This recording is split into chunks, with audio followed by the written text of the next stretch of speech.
Nehemiah chapter 2.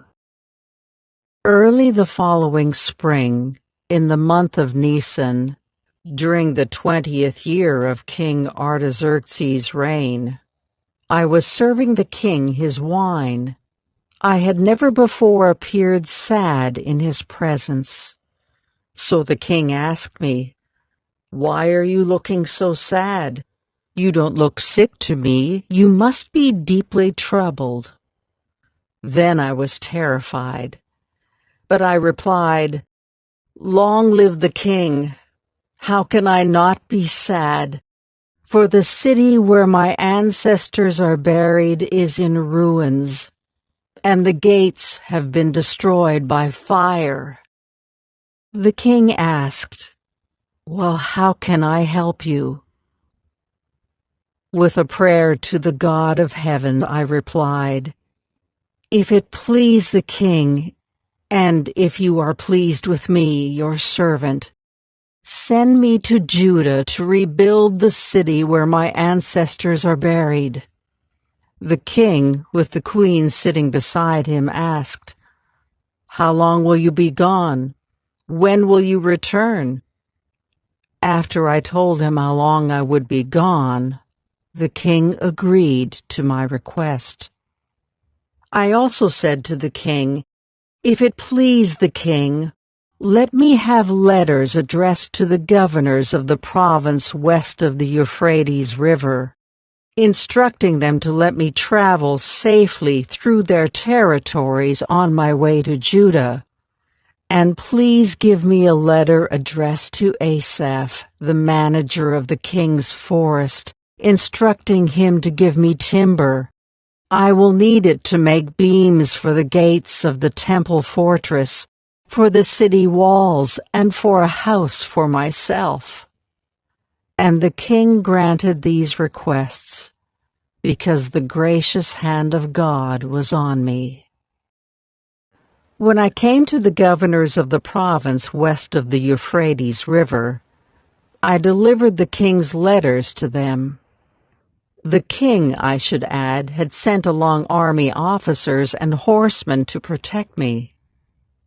But when Sanballat, the Horonite, and Tobiah, the Ammonite official, heard of my arrival, they were very displeased that someone had come to help the people of Israel.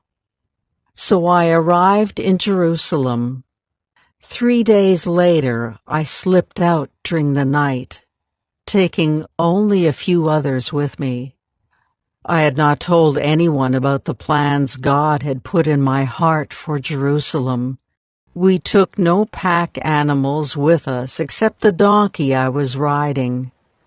After dark, I went out through the valley gate, past the jackal's well, and over to the dung gate to inspect the broken walls and burned gates.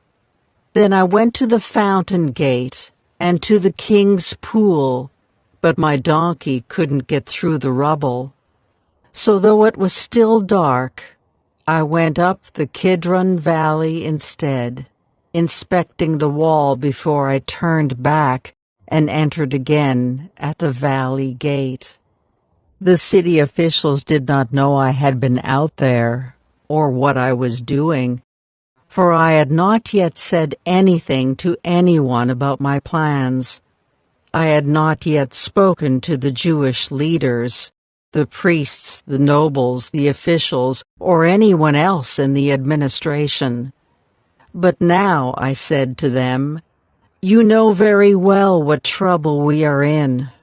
Jerusalem lies in ruins, and its gates have been destroyed by fire. Let us rebuild the wall of Jerusalem and end this disgrace." Then I told them about how the gracious hand of God had been on me, and about my conversation with the king. They replied at once, "Yes, let's rebuild the wall."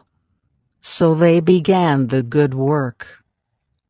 But when Sanballat, Tobiah, and Geshem the Arab heard of our plan, they scoffed contemptuously. "What are you doing? Are you rebelling against the king?" they asked. I replied, "The God of heaven will help us succeed. We, his servants, will start rebuilding this wall. But you have no share, legal right, or historic claim in Jerusalem."